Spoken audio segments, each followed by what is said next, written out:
Itu keserakahan yang muncul, kebencian yang muncul. Khotbah, ceramah, rekaman, apalah, YouTube, buku-buku dhamma seperti hilang semua. Karena keserakahan dan kebencian itu sangat membius kita.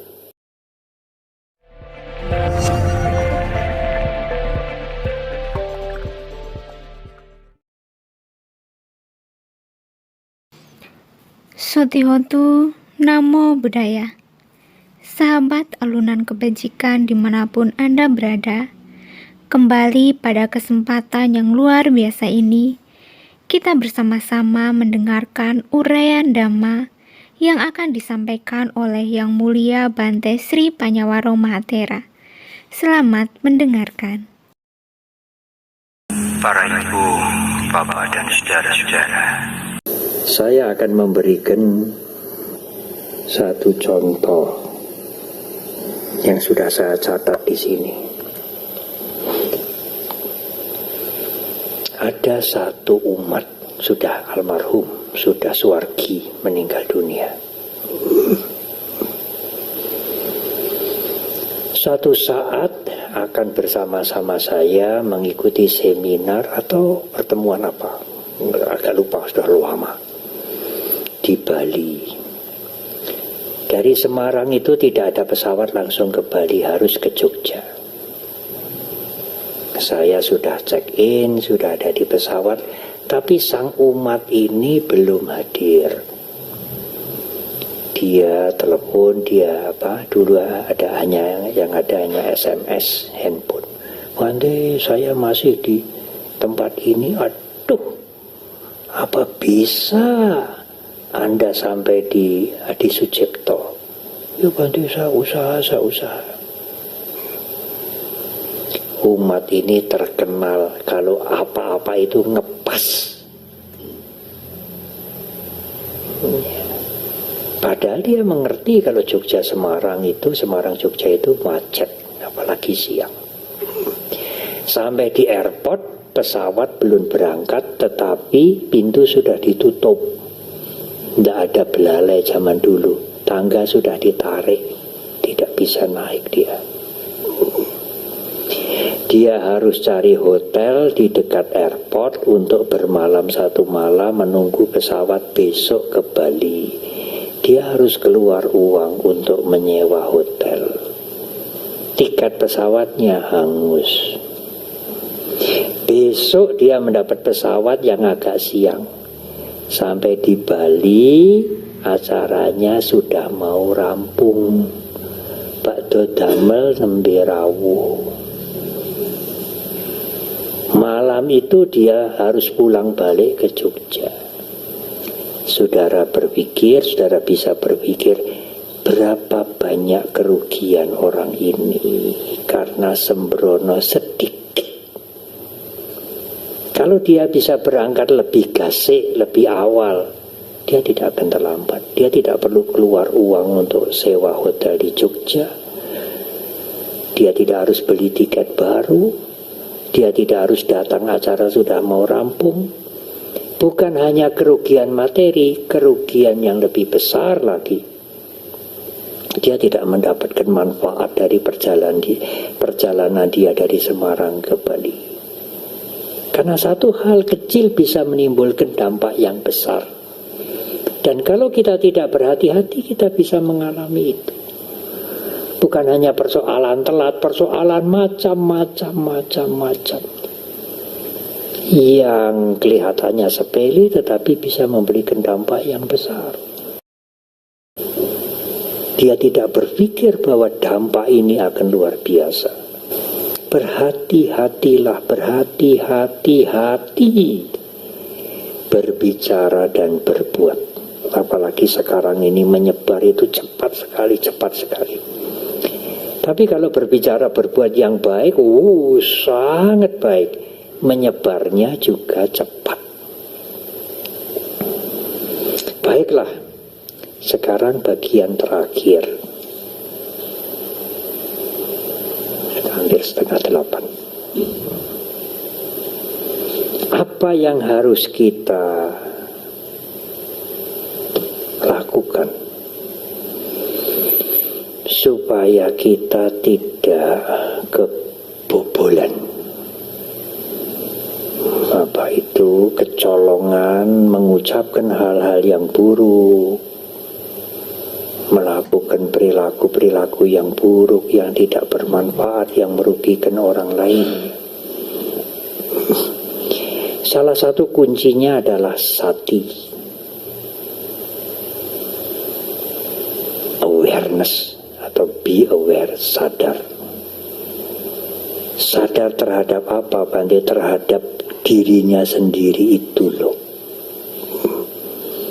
Gejolak perasaan, gejolak pikiran yang muncul.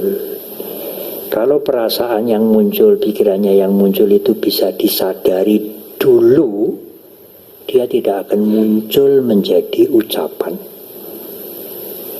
Dia tidak akan berperilaku buruk.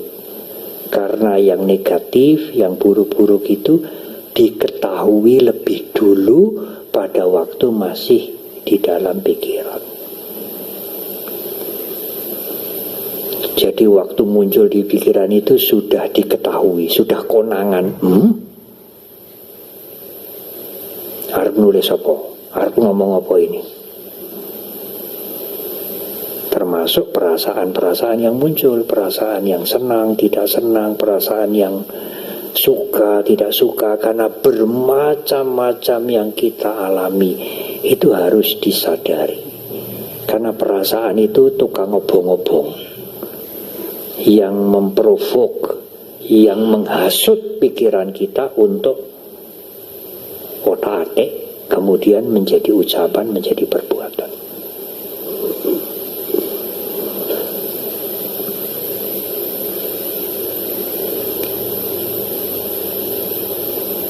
Ada satu hal yang sangat menarik, saya baru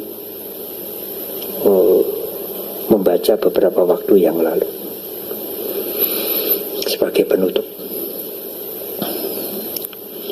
Kalau Anda punya sati, punya kesadaran, menyadari gejolak perasaan, gejolak pikiran, sati itu mempunyai sisi lain, sampajanya. Sati itu kesadaran, tetapi fungsi dari sati itu, fungsi dari kesadaran itu adalah memori, ingat. Jadi kalau ada kesadaran, ingatan-ingatan, pengertian-pengertian yang baik itu muncul. Kalau nggak ada kesadaran, bagaimana, Bante? Oh, reaktif. Kalau indera ini menjumpai sesuatu yang tidak menyenangkan, timbul kemarahan, kebencian, reaktif. Kalau indera ini melihat atau mendengar sesuatu yang menyenangkan, reaktif. Oh, saya mau, saya ingin memiliki. Tetapi kalau ada kesadaran melihat, ini senang toh, ini tidak senang toh, maka pertimbangan yang sehat muncul. Itu tidak usah dipanggil. Kalau ada sati, ada kesadaran itu sampajanya, pertimbangan yang jernih, yang sehat itu muncul.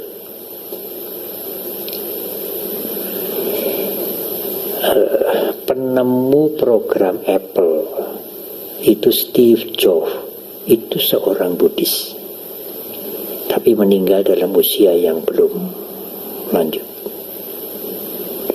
Awalnya itu kan dia melihat anak miskin ngerokoti apel itu toh, sehingga dia membuat logo apel yang keroak itu.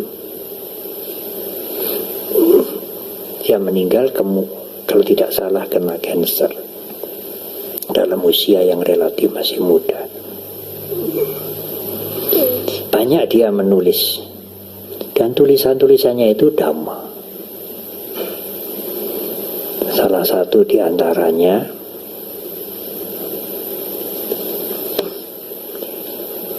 dulu saya itu makan yang enak-enak, yang luar biasa. Padahal kami para biku ini sebelum makan pagi, sebelum makan siang harus merenungkan boleh hanya dalam pikiran atau diucapkan pati, sangka, yoniso. Apa gunanya saya makan ini? Bukan untuk enak-enak, bukan untuk menggemukkan badan, bukan untuk main-main, tetapi untuk menjaga tubuh ini jangan sampai sakit, supaya tidak lemes, supaya bisa melakukan kebaikan dengan lebih baik. Itu esensi, itu tujuan utama saya makan. Makan sebagai obat untuk menjaga jasmani ini jangan sakit, jangan rusak. Ya tentu ketuaan tidak bisa dicegah, tetapi jangan mudah atau jangan banyak sakit, jangan banyak mengganggu. Steve Jobs mengatakan, sebetulnya makan itu sebagai obat. Tapi setelah saya sakit, obat sebagai makanan. Mengerti ya maksudnya ya? Dulu sebetulnya waktu makan itu harus berpikir makanan ini obat untuk menyehatkan badan, menjaga badan. Tetapi karena makannya sembrono lalu kena sakit macam-macam, lah sekarang yang jadi makanan itu obat. Ya kalau dulu makanan harus menjadi obat, sekarang obat jadi makanan. Sangat baik, kalimat ini sangat baik dan itu sangat dhamma. Itu perenungan para biku yang makan itu dia sampaikan dengan kalimat yang berbeda. Sebetulnya makanan itu adalah obat. Jangan sampai obat menjadi makanan. Bagus sekali. Yang lain dia menulis juga. Suatu saat saya melihat arloji jam tangan. Bagus sekali. Mahal sekali. Bagi yang lain mungkin, bagi saya tidak mahal, saya bisa membeli, gampang sekali. Tetapi kemungkinan karena dia juga melatih meditasi, mengenal awareness, sati, timbullah dalam diri saya pengertian. Taruh saja jam ini harganya 1 M, tapi ada jam yang harganya 100.000. Fungsinya sama, menunjukkan waktu. Yang satu bukan lebih cepat, yang satu bukan lebih lambat. Oh, saya ingin memiliki nilai itu fungsi, atau saya ingin memilih materi. Alangkah baiknya kalau anak-anak kita ajarkan nilai, bukan materi. Iya, kita perlu materi seperlunya, daripada mempunyai materi yang berlimpah-limpah tetapi melupakan nilai. Nanti bukan makan menjadi makanan menjadi obat, bisa-bisa obat menjadi makanan. Hidup ini tidak mungkin menyenangkan kita, membuat kita suka, membuat semua yang kita suka kita dapatkan. Hidup ini tidak mungkin menyediakan atau memberikan apa semua yang kita suka. Tidak. Tetapi kalau Anda mempunyai rasa puas, apa yang Anda punyai Anda akan menyukai. Tetapi apakah tidak boleh Bante kita membesarkan usaha kita? Boleh. Apakah tidak boleh kita ingin maju? Apakah puas hanya ini toh? Boleh. Tetapi apa yang sudah dipunyai itu puaslah. Karena dengan puas itu Anda akan menyukai semua yang Anda sudah punya. Boleh maju, boleh berkembang sesuai dengan kemampuan Anda. Kalau hanya punya warung kecil, ya, kemudian usia juga sudah hampir lanjut, apalagi ya, yang membantu warung itu juga mungkin hanya satu orang, ya. Ya jangan kepingin nyalon presiden, ya jangan. Itu seperti pungguk merindukan bulan. Ya itu ngoyo-woro ya. Itu contoh yang ekstrim ya, contoh yang sangat yang ekstrim ya. Ya majulah sesuai dengan kapasitas Anda, dengan kemampuan Anda, sesuai dengan kondisi yang Anda punyai. Karena meskipun tujuan Anda baik, kalau tidak sesuai dengan kapasitas Anda, itu bisa menjadi loba. Dan keserakahan itu bisa menghalalkan semua cara, termasuk cara-cara yang buruk. Ini baik kok, ini baik ya. Hati-hati dengan keinginan yang baik, yang di luar kemampuan Anda. Karena keserakahan bisa menyusup ke sana. Demikian juga kalau Anda sukses. Ini sukses berbuat baik, Bante, tidak menyelundup, tidak kejahatan. Apakah di bidang bisnis, apakah di bidang jasa, apakah di bidang jabatan-jabatan sosial, baik, tetapi hati-hati. Keberhasilan itu kalau tidak hati-hati juga bisa memancing keserakahan. Dan keserakahan itu akan masuk halus sekali. Kita tidak bisa mendeteksi itu kecuali mempunyai sati, mempunyai awareness. Nah, keserakahan yang sudah menyelusup pada pikiran kita itu bisa melakukan apa saja, bisa merekayasa apa saja demi apa yang kita inginkan itu tercapai.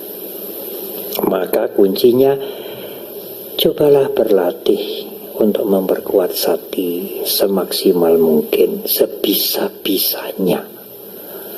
Hidup dengan berkesadaran.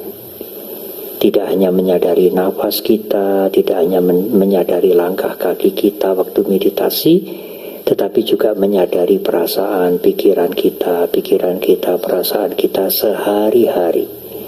Sehingga perasaan dan pikiran itu tidak meledak menjadi ucapan dan perilaku yang buruk. Karena setiap ada kesadaran, setiap ada awareness, setiap ada sati, sampajanya pasti muncul.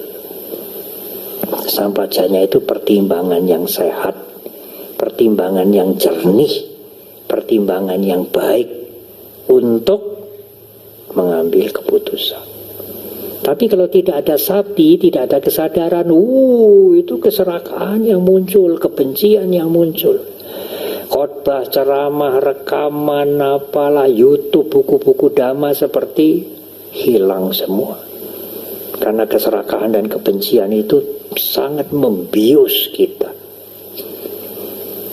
Kita tidak bisa berpikir dengan jernih, dengan bening. Terima kasih. Demikianlah tadi uraian Dhamma yang telah disampaikan oleh Yang Mulia Bante Sri Panyawaro Mahatera. Semoga apa yang telah disampaikan dapat kita ingat, dapat kita pahami, sehingga bisa kita terapkan dalam kehidupan kita sehari-hari.